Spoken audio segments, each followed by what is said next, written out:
Oh my gosh! Look who we have. It's my prerogative. How you doing, man? What's up? Do I want to do? It's my prerogative. I need a cone with me, man. No, man, look, it's a different look, man. I like the look. Yeah. Man. I like the look. Appreciate it. It'll be gone in 2 weeks, but yeah, it's something new. Something light. The ladies love it. Hey, real talk though, real talk. But it'll be, man. I'm gonna be honest with you. Even with it being so small, it's a lot of upkeep, bro. So I'm gonna go back to the real slit look and just keep it moving, But hey, as always, man, appreciate y'all for having me on, and definitely looking forward to this, Gotcha. Jamal, how you doing today, brother? Man, what's going on, man? Hey, man, free mall. Man, look, I got a question for you, man. You still in jail? Free mall. Free JD, man. Free mall, hey, man. Jamal. for anybody who believes in Facebook rights, man, free Jamal. Free mall. He ain't never hurt nobody. Jamal ain't never hurt nobody. Darby lives matter. Guys, Associate, what's good, brother? How you living? Living the dream, Look, you look so peaceful, man. You like pandemic life. Hey, man. Hey, Kaz, you don't have your Lamelo Ball jersey yet? It's on the way. All right, cool. Yeah. Just and my Lamelo Ball cup, the 32-ounce tumbler. I got all that. Because you're not a real Hornets fan unless you have a Lamelo Ball jersey right now. You know what I'm saying? Yeah. All right, go ahead. I'm sorry, y'all. So the Hornets played one game this week due to a bevy of cancellations, and they got a big boy loss. LaMelo Ball only played 16 minutes that game. The world is ending. It's over. Fire James Borrego. Cut the season down. Cut the season down. Turnovers. Michael, sell the team. Devontae Graham was resurrected. He scored like 24 points. And then Gordon Hayward just continues his all-star campaign. Dropped 34. Guys, tell me what you think about the game. We kind of got screwed with the 5-day layoff. And I know that happened to a lot of teams, but that's just the way the scheduling happened. I don't care what the sport is, a longer layoff than you are used to will affect you. Yeah. The Hornets lead the league in assists and passes, whether they lead to an assist or not. And from watching the game, that's where the rust was. The Hornets actually didn't shoot that poorly, at least not near the beginning of the game like we're used to, but the passes were just off. Plus, you insert Cody Zeller back into the main rotations. There was obviously, no rhythm there. Some of the mellow passes were behind him, and it was just a mess on that point. The Hornets just couldn't keep turning the ball over, and they were competitive. Despite what the score is, they were competitive till the very end. They just couldn't get below that 5-6 point threshold because they'd always turn the ball over, or there'd be some ridiculous pass that one of our one of the Hornets did. So it's hard to put stock into that loss. Also, we'll talk about this a little later, but Chicago shot really well from. Actually, they didn't shoot well from three. That's a misnomer a lot of people have about Hornets opponents. We'll talk about that in a bit. But they shot a lot of threes and hit a lot of hit more threes than the Hornets. They doubled us up on that. They hit 15 threes. We shot 7 for 32. You will not win a game in the NBA shooting 7 for 32 from three when your opponent hits twice as many. You just will not. So I think those are the two main things the Hornets, the two main problems the Hornets had the other night. And I'm not going to put a whole lot of stock into that loss. Chicago's a great offensive team. The Hornets are a better defensive team than a lot of people think, but Chicago is a really good offensive team, and that's just really what it came down to. Jamal? So all year, I have not had, there hasn't been a Hornets loss that has particularly made me angry all year. That changed Friday night. This loss really made me angry. And I kind of felt validated in feeling that way because James Borrego was not at all happy with the Hornets after the game. He was specifically asked the question, basically, hey, what went wrong? What can you pinpoint?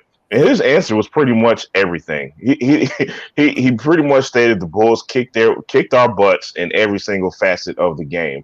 To Kaz's point, man, they hit 15 threes. We go 7 for 32. One misnomer about the Bulls. Now, the stats are going to show they shot the ball 51%.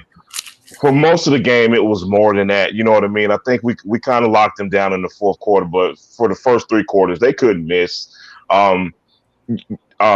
We actually out-rebounded the Bulls, which is becoming the trend. We're actually out-rebounding a lot of teams, and I think that's just an interesting nugget, being that the hot topic around these parts, well, one of the hot topics around these parts is we need a big man, but we're consistently out-rebounding teams. But I digress.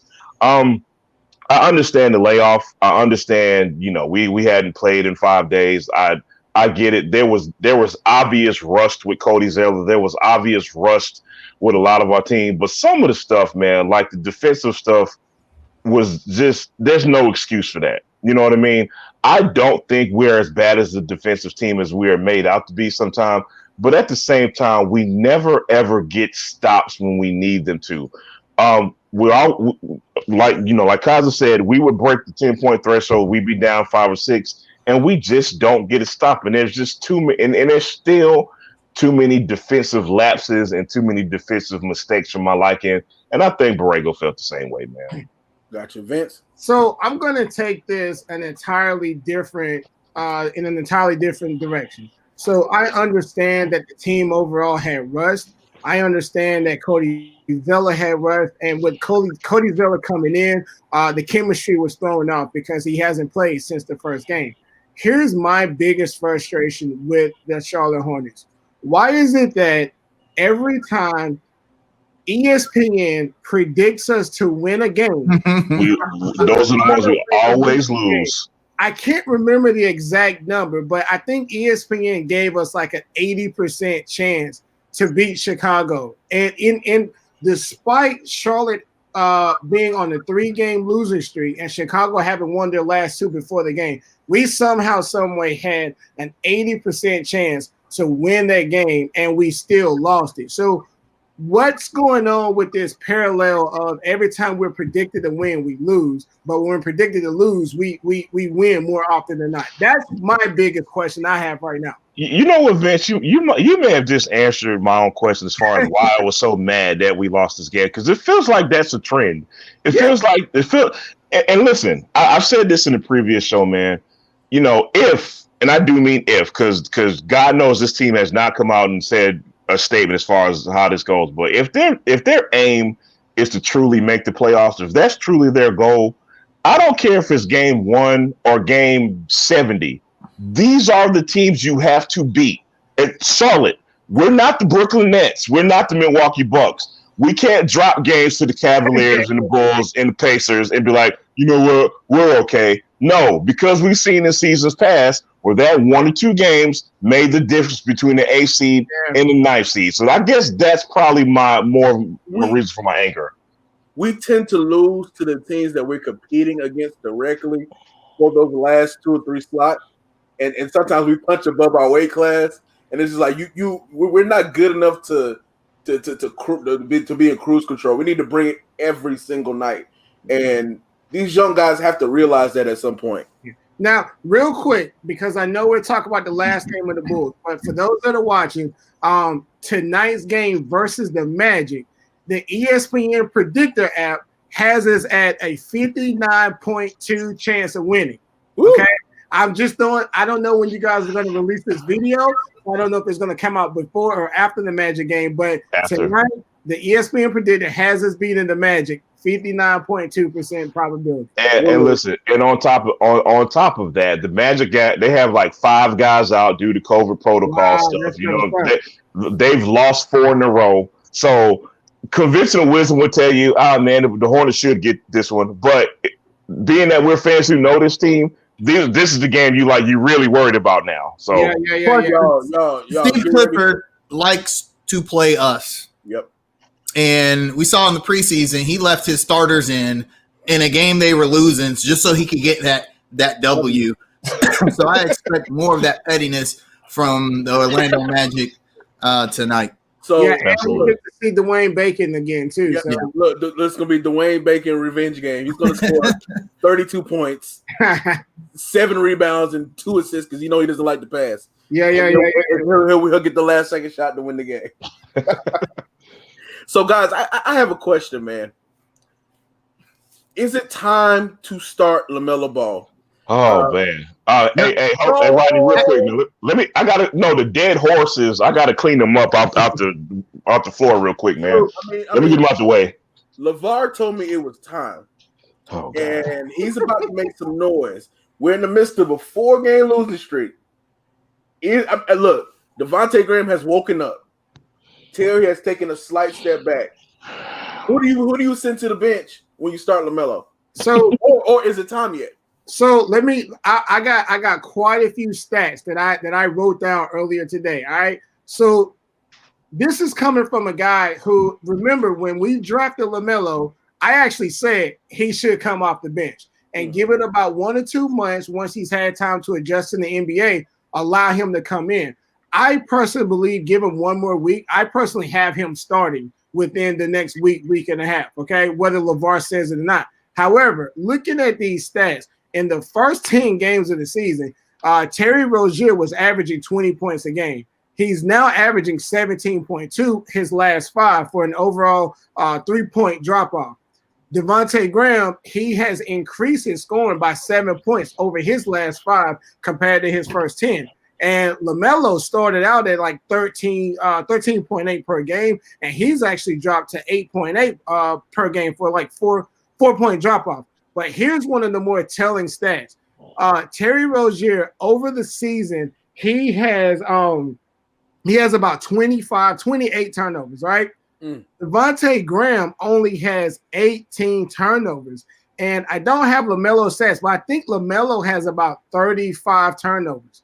So how do you justify bringing LaMelo in with the decreased scoring and the increased turnover ratio? Because he's LaVar's son. He is the future of the franchise, and it's time, Vince. Now, did y'all actually watch the LaVar interview where he said it's time for him to start? I didn't. Which one? Yeah, there's 10 of them, Vince. Which one? The most recent one, when he was saying that it's time for him to start, he had the biggest smile on his face. He knows that his words are going to draw a response and that everyone is going to talk. He's trolling the entire fan base. Now, listen. Let me cut you off, Vince. I am so glad you mentioned that. Thank you for mentioning that. Because here's one thing everybody's missing and nobody's talking about. LaMelo Ball himself came out 2 days ago and said himself that he's not playing well. He said it himself that there are areas of improvement. Like he mentioned the turnovers to be specific. What he did not mention is any type of beef or problem with James Borrego. And I hope every single Hornets fan hears what I'm saying and hears me clear. LaMelo Ball himself has pointed to himself saying that he needs to improve. Yeah. I got another interesting stat for you. LaMelo Ball, from all his time on the court, spends 54% of that time, actually it's 54.2% of the time on court off ball, meaning that essentially when he's in rotations with Rozier or Graham, he's a shooting guard. So I think that you could be okay with sending either of those guys to the bench and starting LaMelo Ball. Does that mean that he needs to start? No. Look, the Hornets know what they're doing when it comes to player development. First of all, I saw a comment today in the forums. It just kind of irked me. Somebody said, just one. One times 1,000. Right. Someone said that JB refuses to play the youth, which is the most false narrative. You can say a lot of things about JB, but Devontae Graham, second-year starter, Miles Bridges, second-year starter, PJ Washington, rookie starter. He plays the young guys. And then you had the Martin twins in the rotation. Exactly. People who say that are just mad that their guy isn't getting the playing time. So I'm confident with the way they're bringing LaMelo Ball along. Also, a lot of people don't know this. Hornets assistant coach, Jay Triano, actually has a history of player development in the league, and that's one of the reasons why they brought him here. He was an interim head coach for the Toronto Raptors. They fired him and then immediately offered him position as vice president of player scouting and development because he's that good at his job. He developed guys like Damian Lillard, CJ McCollum, DeMar DeRozan. So and apparently he's very, very involved with the development of LaMelo. So we got the right guys in place. I think we got the right plan in place. I'm just going to trust the coaching staff to do what they do best. I agree with Vince, though. I give him about another week, and then the thing is that at some point, JB's going to have to shake things up with the lineups, and I think that would include starting LaMelo Ball. Now that's the one thing I do see. Now, we always want to be clear. We don't have intel. I didn't talk to JB or anything like that. But I totally foresee a shakeup coming really soon, or some type of rotation shakeup. Because here's what I do know about Borrego, and here's what we all know about Borrego. When he's not happy, he is not afraid to throw crap at the wall. I've said that a million times. And I think this last game was kind of his breaking point. You could just tell. He is usually very forthcoming with the media about specifically what he's upset about. I didn't see that last game. He looked thoroughly upset. He made mention of LaMelo Ball's 5 turnovers in 16 minutes, man. He wasn't happy, man. So I do see a shakeup coming pretty soon, man. Let me ask you guys this, and Kaiser, I'll start with you, okay? Devontae Graham or Terry Rozier, send one of them to the bench and then make a case for why. I would send Devontae Graham to the bench, only because of this. Devontae Graham is a superior. He can run the offense better than Terry can. Yeah, and his scoring, he scores in spurts. He's a fairly inconsistent scorer. That's great coming off the bench. He can give you a spark. He can run the offense. So he'd do a better job. Actually, he's probably better at running the offense as a whole than LaMelo is right now. He's not as dynamic, but he's got a better grasp of what the team wants to do. So I think you move him to the bench. That gives the bench a much needed punch. I don't think you would lose any of that energy that you get with LaMelo running the second unit.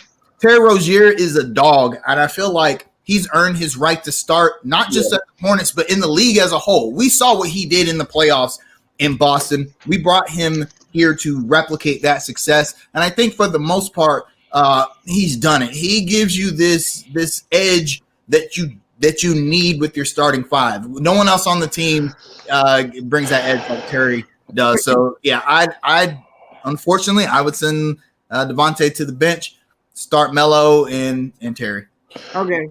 So, guys, I want to do this. We did this last week, and I want to make this a weekly thing type thing. Maybe a weekly thing. I'm just going to throw out 3 statements, and I want your opinions. First one, let me channel the energy. The Charlotte Hornets are ruining LaMelo Ball's career. I'll take this one first. He's the best player on this damn team right now. James Borrego needs to be fired. Give me your responses. I'll take this one first. I don't know how many times I have to repeat this. We're not even 20 games into the damn season. Let me say this one more time for the people who might not have heard this. We have not played 20 damn games. James Wiseman averages around 21 minutes a game, and there's no mention of Steve Kerr losing his job. Anthony Edwards plays exactly 1 more minute a game than LaMelo Ball does. I have not heard anything about the Minnesota Timberwolves making the coaching change. Why is Charlotte exempt? What makes LaMelo Ball and Charlotte exempt from developing a rookie like most teams are developing their rookies? Kemba Walker averaged around the same amount of minutes his rookie year. Where the hell were these people at Kemba Walker's rookie year? There has been no source. Kobe Bryant, one of the greatest players of all time, didn't even average 30 minutes a game his rookie year. And I just have to make mention of this because there's going to be some stupid internet rumors that's about to start flying around. There is no credible source anywhere on the entire goddamn internet that says LaMelo Ball is going to leave the Charlotte Hornets as soon as he can, not after 15 damn games. Please stop it. Also, go ahead, y'all. Well, I mean, I know that a lot of people don't understand how contracts work, but LaMelo Ball is contracted to be a Charlotte Hornet for 4 seasons. For 4 seasons. How can you take a rookie 15 games into the season and says he's out of here as soon as he can? But my question is, what source is saying that? It's not even coming from a real source. Who's saying it? That's my question. I'm sorry. Go ahead. Well, when Ball's rookie contract is up, the Hornets have 2 team options, and then he'll be a restricted free agent after the team option. Yeah. So and he's not going to reject that money to take less money on that second contract. So he's going to sign a second contract here. He might force his way out in that contract, but we're going to have him at least 5, 6, 7 years. Yeah, I was going to say, at that point, he'll be seven seasons in, and if the Hornets haven't done enough to build around LaMelo Ball and the talent that they have in 7 seasons, then he should leave. Look at everybody else at that point. And let me say what I said last week. If it comes to the point where LaMelo Ball does leave, it ain't be because James Marengo didn't play him 35 minutes a game in his rookie year after his 15th game. That won't be the damn reason. I'm doing too much talking. Y'all go ahead, man. What's your next question, Rodney? Okay. Channel the energy. Okay, come on. Get the Hornets group energy in you. No, don't do that. No. Look, man, the Hornets need to appease LaMelo Ball right now. Mortgage your first-round pick and get an Andre Drummond in here right now to help shore up the paint and get an athletic big man and to save JB's job because he failed. Okay, so if you would have said that at the beginning of the season, I probably would have bopped you upside the head. Because I don't see this team as a playoff contender. So go through the season, get a top draft pick. Next year's draft is insanely deep. Yeah. So get a big man next year, and then boom, we're built for the future. However, Andre Drummond been playing pretty damn good this year. He's been playing pretty good. So if we were to trade for an Andre Drummond, in my opinion, we instantly become 4th or 5th seed contenders in the Eastern Conference. So now we got to ask ourselves, how far are we willing to go with the team currently constructed? With an addition of Andre Drummond, how far does that get us? Does that get us past the first? Does that get us to the conference, the final round? And depending on our answer, we got to ask ourselves, okay, do we want this, or do we just want to suffer through the season and then we use next year's draft pick to go ahead and add to the youth movement that we already have going on? So I've always been anti-Andre Drummond simply because he's more of a back-to-the-basket type center. But you cannot deny this guy's production, what he's doing this year, what he's done before. So I wouldn't be too much against it if the Hornets did make that move. I just remember the Dwight Howard experiment. And to me, that's this. They're the same type of player, same type of skill set, really athletic, not so much skilled, but just athletic. Can't score more than 2 feet from the basket. Amazing rebounders, defensive presence in the paint. Slows down the offense incredibly. The Hornets, one of their biggest problems offensively last season, and they slightly improved on that this season, but was pace. The reason they were dead last in offense because they just had far less possessions than anyone else because they were taking too long to get shots off in the shot clock. You had Andre Drummond, and if he comes here feeling like he's a focal point of the offense, that's what's going to happen. Andre Drummond would have to come here with the understanding like, look, man, you're like a 4th, maybe 5th offensive option. We just need you to grab rebounds, play defense, and catch these passes from LaMelo or whoever right under the basket that Bismack seems to be allergic to. Yeah. If he does that, it would be a great success. And I think the Hornets would be okay in trading draft picks or capital for that. But that's a big stretch. Andre Drummond, is he going to want to come here and essentially we say, okay, we only need you for this part of your skill set. You got to take a backseat elsewhere. Does he want to do that? Also, he's on the last year of a massive contract. Essentially, We talk about Melo wanting to leave. You think Andre Drummond's going to want to come here and be the fourth option and then stay? I don't see that happening. If you could get like a sign and trade, something to keep him here at least till the end of, like, say, Gordon Hayward's contract, then maybe. But otherwise, I'd be kind of iffy on that. All right. So is Andre Drummond an obvious talent upgrade? Absolutely. That's something everyone can agree with. The guy's averaging 18 and 15 this year. You can't ignore the numbers. Here's something that's slightly alarming to me when it comes to Andre Drummond. And again, this is slightly alarming. He's shooting 48% from the field. Now, you will say to yourself, man, 48% ain't bad. However, for a center that is supposedly going to come here and do what and his role be to catch passes and to catch alley-oops and to be putbacks, that is alarming. And it ties into what Kaza said. It just screams the Dwight Howard experiment all over again, because the big if, the capital I, capital F is he going to buy into, quote unquote, a lesser role on this team? And another question is, does Hornets management want to invest that kind of money for that kind of role on this team? His contract is massive, and nobody's talking about the fact that he's on the last year of his deal. Like Kaza said, we have to do some type of sign and trade to even guarantee that he's even here more than one season. It is a gamble. I don't know if the Hornets are at a place to make that gamble. If the Hornets were already a 5th or 6th seed and they were looking for somebody to get them over that hump to maybe be a 3, 2, and 1 seed, then you do it all day. There's no question about it. But you got to understand, there is understandable risk in signing a guy like Andre Drummond. That could backfire.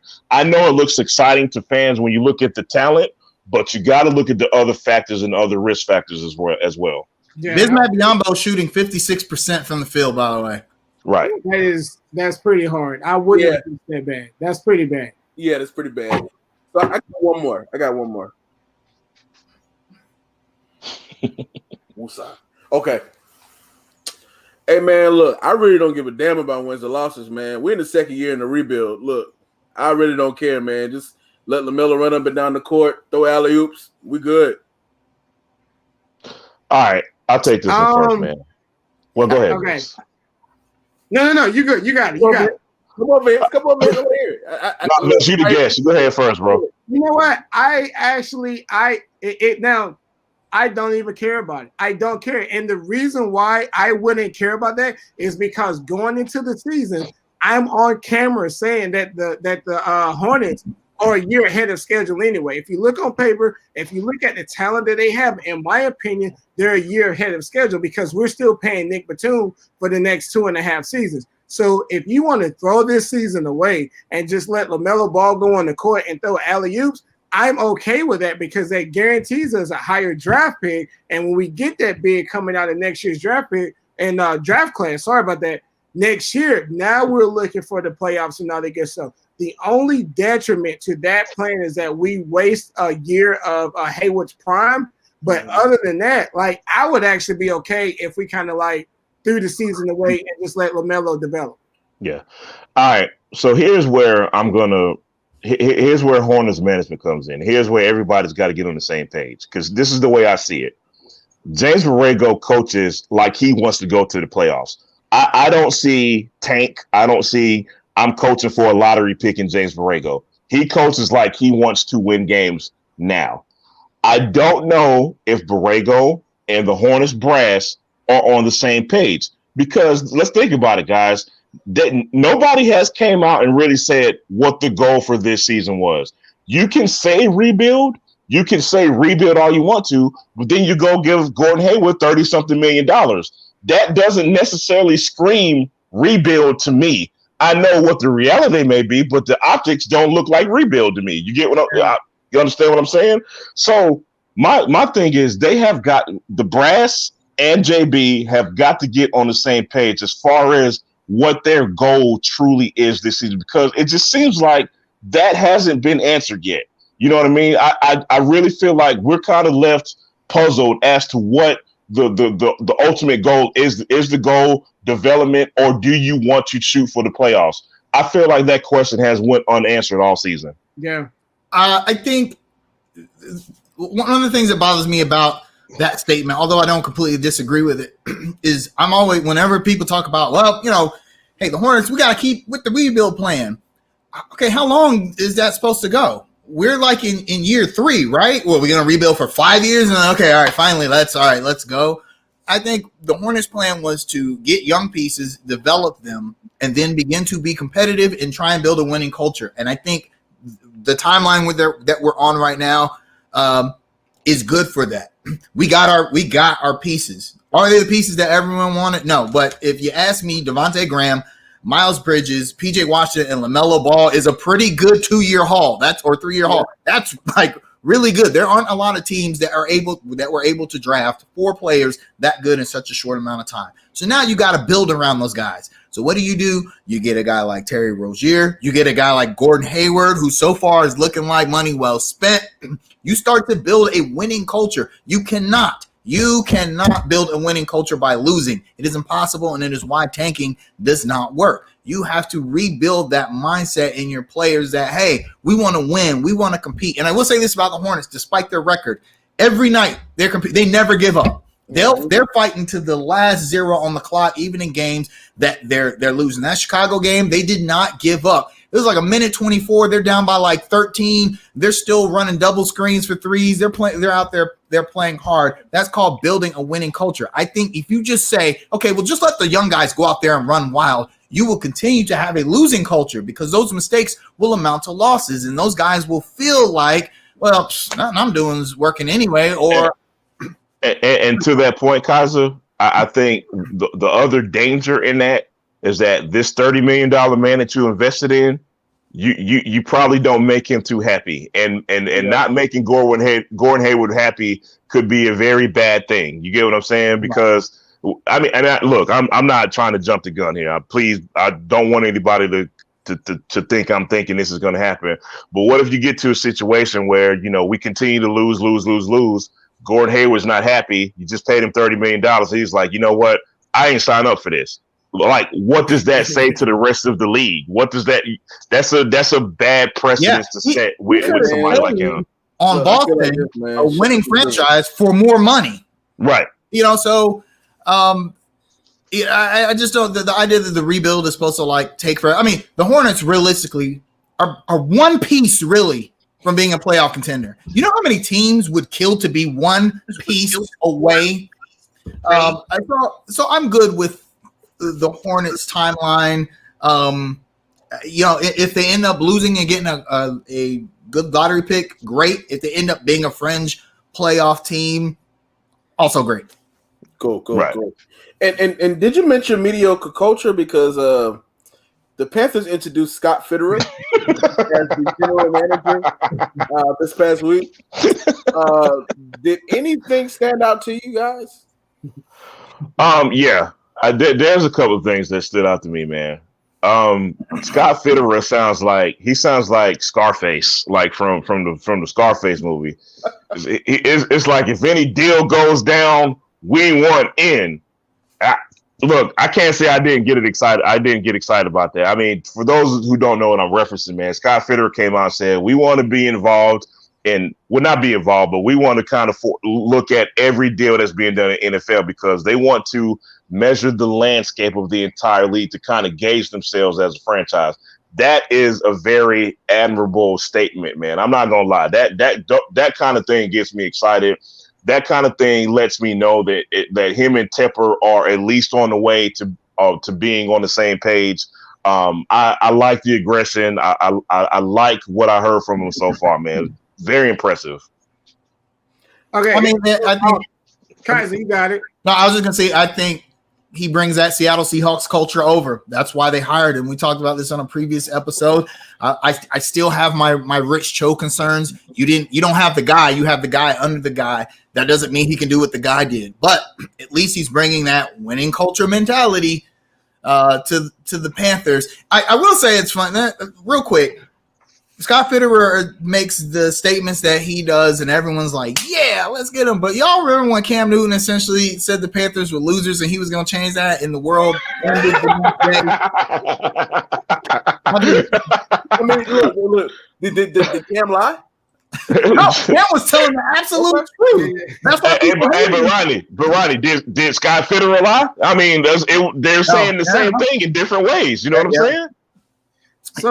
So when he said that he wanted to be in on every deal, it reminded me of a saying that someone on this podcast has said more than once.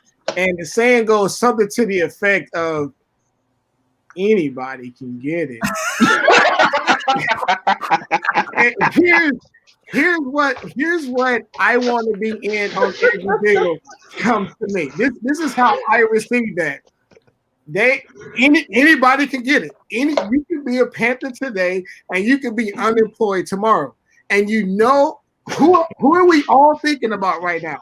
Mr. Black guy, quarterback, Bridgewater, Mr. Tatum, and we know. And look, Vince, I almost want to tell you to save it because I know we're going to get to him specifically. I was going to ask nothing. Save that one. Save that one. Yeah, save that one, bro. Yeah, man.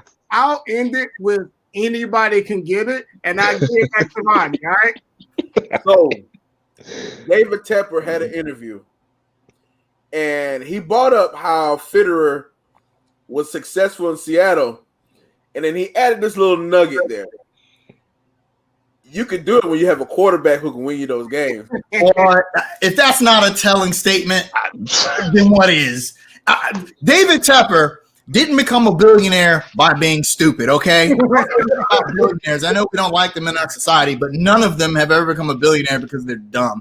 Well, one of them did, but go ahead. Yeah, well, he knew what he was saying. He's been in the NFL long enough, especially on a franchise like the Pittsburgh Steelers.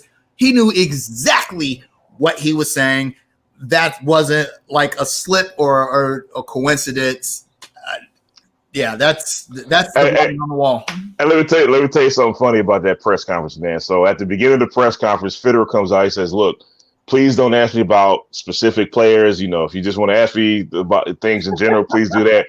And what does David Newton do? So, what do you think about the QB situation? It's like, come on, dude. No. There's a quarterback in Houston. Like, come on, man. And so this is obviously going to be some of my commentary that I was going to give you guys a few minutes ago, but this more so addresses what we like to call Panthers Twitter, the fan base that we see on the Twitter and all this good stuff. And when Teddy Bridgewater was brought in, everyone was so sure of themselves that this was supposed to be a long-term solution with bringing Teddy Bridgewater. I've always said he was brought in a lose-lose situation and that he was a stopgap to the tank of a season that they were going to have, which they ended up having. A lot of people chalking up the CMC getting hurt, but they had a bad season and Teddy has showed all the blame. And let me tell you something. I hope they bring in another quarterback. I pray they trade away Teddy Bridgewater because when they do, I got tweets saved in my phone and they will be retweeted. They will be quoted, and there will be some old conversations, okay? Because it baffles me that you cut Cam Newton and you bring in a quarterback of similar skill set, and a lot of people want to say that Teddy isn't similar to Cam. I see Teddy as being a similar quarterback, and you bring him in and you pay him more money per year than what Cam Newton was reportedly asking for under the guise of we're building long term. How are you building long term when you've been linked to all of these other quarterback conversations? In my opinion, they need to be concentrated. I hope the new GM does not come in and trade away their first round pick because I would love to see them spend that on that tackle coming out of Oregon. But if they shake up that, he'll be gone, Vince. Huh? He'll be gone, man. The tackle, you think so? I think, dude. I think Cincinnati would be crazy to pass up on him, man. But go ahead, sir. I'm sorry. No. If they shake up that quarterback situation in any type of way, for me, it would just be more justification that the fan base needs to look at this more so from it's a business standpoint. Because when Cam Newton got cut everyone was all like, it's a business, it's a business, it's business. But at the same time, the blind following has kept a lot of fans from seeing the business aspect of the game because, like I've always said, I felt like Teddy Bridgewater was in a lose-lose situation. The season went bad. He's taking a lot of the heat. And now I wouldn't be surprised if y'all don't go after Matthew Stafford. So let me ask you a question. How would you guys feel if we made a run for Stafford? Say we offered a second-round pick and Joe Blow and other stuff. Look, it's been rumored that the Lions can actually get a first for him. But say we went after him. Like, how would you guys feel about Matthew Stafford in Carolina? Go ahead, Kaza. So first of all, I think Matthew Stafford in Carolina would be great. It depends on what we'd have to give up to get him. Matthew Stafford has had the unfortunate privilege of playing for the Detroit Lions. And I mean, really, they never built a team around him. Granted, he had one of the greatest wide receivers of all time. And look at what he was able to do when he was throwing the Megatron. Other than that, I mean, the guy's put up 5,000 yards passing on a trash team. I think imagine him throwing to Robbie Anderson, DJ Moore, Christian McCaffrey, and Curtis Samuel. Throwing more than 2.3 yards air yards. And let me interject. If they were to go get Stafford, I would actually see that as an upgrade at the QB position. Oh yeah, definitely. I'm not sure if the Panthers, if giving up what they would have to give up to get him would be worth it.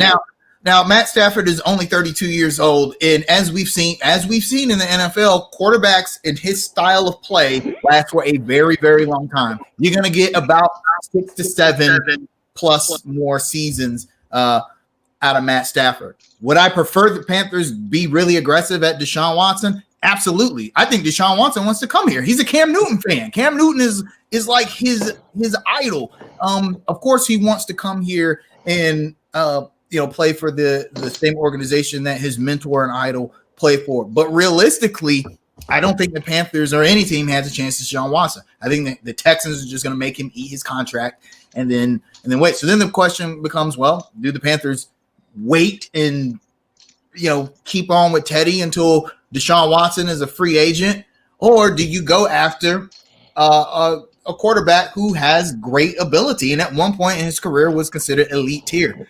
That's a tough thing. I wouldn't be upset at Matt Stafford coming here. I'd be more upset if the Panthers gave up a bunch to get him. Gotcha. I feel the same way, man.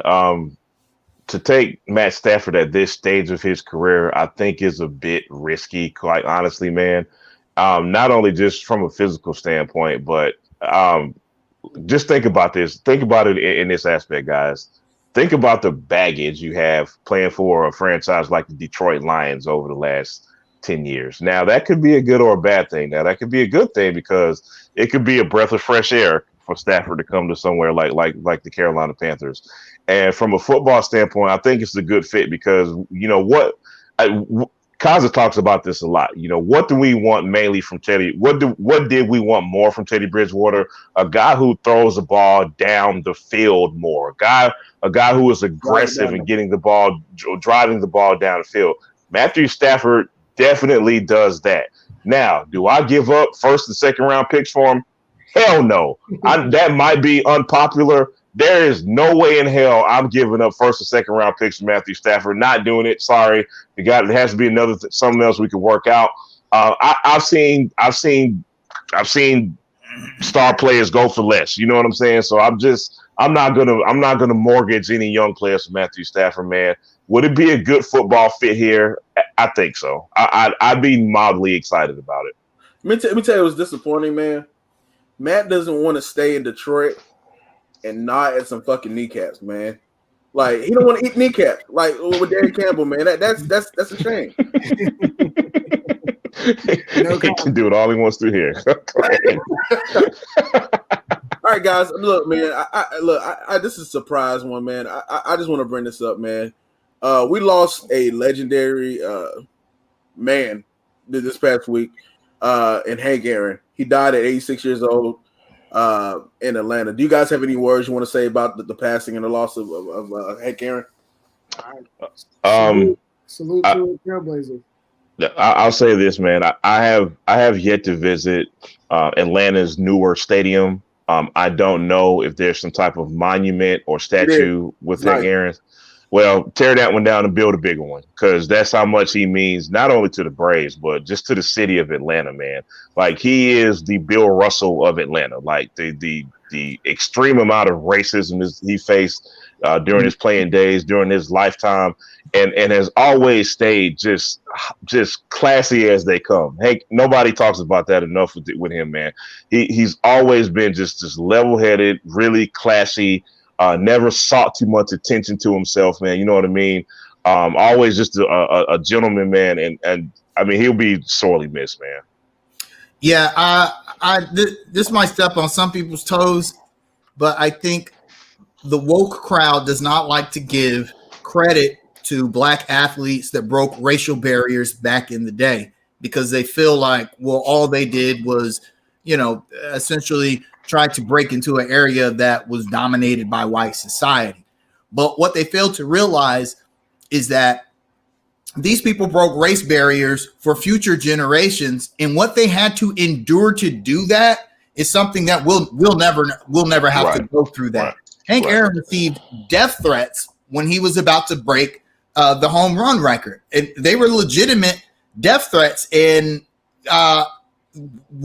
correct me if I'm wrong here, because I was not alive when this happened, but when he broke the record, a fan came on field to celebrate with him, and there was real concern that, it's actually going to happen. These death threats are going to come true. That's the kind of stuff Hank Aaron had to deal with in his career. That's something professional athletes don't have to deal with nowadays because of people like Hank Aaron. So I hope that in his death, people will go research his legacy more and just understand how important he was, not to the game of baseball, but to professional sports globally, even. So rest in peace to a legend there. I mean, it's crazy how somebody from Mobile, I think Mobile, but he's from Alabama, can become a legend like this, man.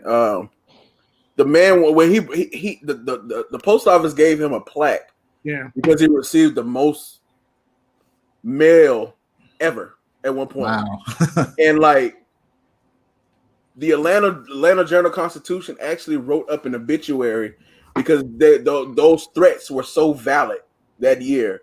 And rumor has it that Mr. Aaron held on to all those letters to the day he died. Oh, wow. And so it just was a constant reminder. I mean, and you look at stuff like that. That was 1973, 1974. That's relatively not that long ago. Not that long ago. That's less than 50 years ago. Right. And like, it pains me because like, people in my father's generation, you guys' father generation, he was like a Muhammad Ali figure to them. Like, he was like somebody they could look up to. And it's just kind of sad that generation is kind of slowly passing along now, man. Right, no doubt. And, co-sign with everything you guys have said. There's really nothing I can say. We all know his story. Basically, thing I want to say is that if there is a such thing as the afterlife, then I sincerely hope that he's found his peace. And I'll just leave it at that. No doubt. Look, we're gonna jump into shout outs, man. Anybody got shout outs? Vince, you want to go first? I'll go first. First off, I want to give a shout out to the states of America. I don't know what the political affiliations are of the people that are watching this video right now. I'm sure they blur both lines. However, we just went through a very unique past 4 years, and for better or worse, we got through it. We survived it. And, so just shout out to the states of America for hopefully progressive change and all that good stuff. And I want to address something that's kind of really been sitting on me, and I'm going to let everybody know. So the last week or so, since November, since it's become clear that Biden was going to become president, everyone has been talking about his age. And I want you guys to think about this. There's a lot of conversation as to whether or not Joe Biden will be able to survive the next 4 years because of his age. But it's hard for me to think about that because I just think how Emmett Till was born 1 year before Joe Biden. And I'll just leave that at that. Powerful. Kaza, what you got? I'm going to give a shout out to statisticians. Is that the correct word? Guys who collect stats, because a lot of times before these shows or when I'm debating with people in the Hornets or Panthers forums, I am digging into stats. And I want to tell you guys a very interesting stat and how your eyes lie to you, and sometimes stats do as well. So if I told you the Hornets were one of the best defensive teams in the league, what would you say? Are you sure about that? Yeah, I'd be like, you're a liar. But the Charlotte Hornets are, and this is right after the Chicago game, they were a little higher before that game, but they are number 10 in points allowed, number 10 in defensive rating, number 8 in opponent's field goal percentage, number 5 in forced turnovers, number 9 in field goals allowed, and number 4 in steals. And check this out. They are number 5 in opponent's three-point percentage. Teams do not shoot the three well against us. If I told you that, you'd call me a liar, but the stats don't lie. However, where the stats do lie is the Hornets allowed the most three-point attempts and makes in the league, which indicates that they simply cannot rotate over fast enough to stop teams from shooting. Because teams actually shoot the three very poorly against us. It's just that they shoot a lot of them. So, but the stats say what it is. The Hornets are a pretty good defensive team. They just can't stop anyone from shooting a bunch of threes. We figured that out. The Hornets are a top playoff team. All right, my parting shot. I'm not sure if it's a shout out or a shout at, but my parting shot, number 1, free Maul. I don't understand. I don't understand how Facebook algorithms work or how the bots work, but I find it very amazing how bad information and you can call the Obamas monkeys. All that stuff passes on Facebook very easily, and you can see it very easily every day. But with you play around with your friends, and you can get a 30-day ban. So middle finger up to Facebook. My other parting shot is to LaMelo fans. I'm just going to repeat what I said last week, man. LaMelo Ball fans, calm y'all asses down. It's 16 games in to this point. It's going to be all right, y'all. Y'all don't have to be so emotional. James Borrego's not a horrible coach because he doesn't play LaMelo Ball 38 minutes a game. Y'all just chill out. We promise it's going to be okay for y'all. We do. Other than that, man, like I say every week, man, to the guys in the chat room, even if you agree or disagree with us, thank y'all for supporting us, man. Our voices matter. Y'all make us realize our voices matter. So continue to support us, man. Okay, I got a few. I want to give a shout out to Vince for joining us, and check out his YouTube videos, man. Dope. He has a few dropping pretty soon. Just plug your information right quick. Yeah, so the easiest way to get to my my YouTube is actually through Instagram, because I'm not popular enough yet to where you can type in my name and it comes to the top. So if you go to my Instagram, Vince_D___, you'll see all my information in the bio. Just click on the link and it'll take you to all my necessary pages. All right. So appreciate you allowing me to plug my stuff. No problem. I'm gonna give a shout out to Zoo Charlotte. I was gonna ask about that. I was like, yo, Zoo Charlotte, man. They're amazing clothing place, man. They located off of Statesville Avenue. Let me give you the right address. Hey, when you finish, let me interject something after you finish, bro. Okay, cool. And man, look, man, they're popping now, man. You seen Arnold Taylor, the baby's manager, in them. Tone X is working with them sometimes. He actually records at this store. No Limit Larry records from his podcast there, man. It's a cool place. They're located off of 8432 Old Statesville Road, and they're open to 9 p.m. What you got to say, Jamal? All right. So last thing here, and I want some input from the guys in the chat if y'all are still here. Jeremy Chin sent out a tweet today. He says something to the effect of, I wish we were playing this week, or something like that. I don't have the exact tweet in front of me, man. February. I'd love to be playing in January, February. In the spirit of that tweet, guys, who you got today? Who are your Super Bowl picks? Man, look, I'm gonna shock the world. I'm going Buffalo. You crazy?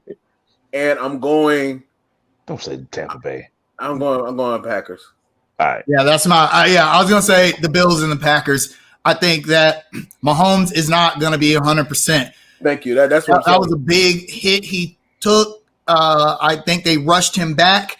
It's gonna be. I don't think it's gonna be quite. The Bills are tough team. I think they're gonna surprise. Yeah. The Chiefs and on the other side, I think the Panthers are just better than Tampa. Tampa is relying on the fact that they just have like stacked talent. Yeah. The Green Bay is a better team. Plus, playing in Green Bay is good luck. A lot of fans. It's cold as hell there. So right. Yeah. And I'll co-sign. I'm going with Buffalo. I'm a huge Stephon Diggs fan. If he could get a Super Bowl the year after Minnesota did what they did to him, like that would be like the ultimate FU to them. So I actually think Green Bay will win because them boys look good. Them boys look good. But I want to see Buffalo win, and I will go with actually I got my teams mixed up. But Buffalo and Green Bay. I'm going with Green Bay simply out of spite towards Tampa Bay and Tom Brady. Really, yeah. That's good. That's good enough for us. That's good enough. Buffalo is like Carolina Junior. Yeah.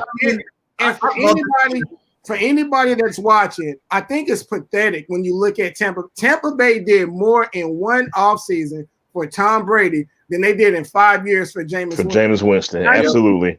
That's just pretty appalling. So I'm going with Green Bay simply out of hate towards Tampa Bay. That's it. All right. And I got a shot at too, man. Look, the NFL, Eric Bieniemy again. Man, don't even do it. We'll be here, bro. Hey, listen. Hey, real quick. Funny in the light. It's looking real funny in the light right now. Hey, real quick, man. When we get off of here, y'all go check out Carolina Blitz's tweet about all the assistants this weekend. About the offensive and defensive coordinators this weekend. Let me give you my picks real quick, man. My heart wants the Buffalo Bills to win. My head is telling me Mahomes is unreal. I know he might not be 100%, but that dude is something else, man. Different, man. He different, man. I'm going with Chiefs and Packers. I'm going for the Packers for all the reasons y'all said. So we'll see, man. And also, real quick, Jay brought something interesting up, and we got 3 minutes, so let's make this quick. 5-year anniversary of the most exciting, the best Panthers football team ever. I just want to share my thoughts on that season really quickly. So that was the year my mother passed away, and that season was like the best distraction ever. It was the most timely distraction that I could possibly have after such a horrible thing that happened to me. Specifically, I went to almost every home game. I went to Tampa Bay. I went to Atlanta. I just went to a bunch of games, you know what I'm saying, just to distract myself. That season was just magical. Of course, we didn't get it done. Real quick, y'all be real quick with your answers. What is your favorite moment from that 2015 season? Thanksgiving. Yeah. Easy. National television, the Dallas Cowboys mushing Tony Romo in the face on a picture. I watched that game. Don't get better than that, huh? Yeah. For me, it would be the title game, the NFC title game versus the Cardinals. Rodney, what you got? The complete obliteration of the Cardinals. I got 2. Greg Olsen's touchdown in Seattle. And then that was a good one. And then Luke Kuechly's interception in the divisional round game. Yeah, Seahawks. Yeah. My favorite moment is Luke Kuechly's interception to seal the NFC title, and specifically the reason why that's my favorite because I was there. I was at the game when you could literally feel the stadium shaking, and it was kind of scary to tell you honest to God truth. We were sitting up by the lights. Hey, Prahlad, I know you're a Falcons fan. You don't know anything about winning, so just kind of bear with us, man. 38-0 for the Falcons was a damn good memory too, man. But when Luke Kuechly intercepted that pass, man, it's like the stadium just exploded because we knew the moment was like solidified. It's like, oh shit, this is really happening. We're really going to the Super Bowl. you know what I'm saying? It's like everybody just kind of exploded at one time, and that was a magical moment, man. So that's my favorite one. The head nod, yeah. Head nod, Head nod was yeah. a good one. Yeah. All right, guys. Thank you guys for watching today, man. Tune in next week. We'll have Jerry V. All right, appreciate it, y'all. Hot take. All right, Vince, glad to have you, dude. all right, next time, y'all.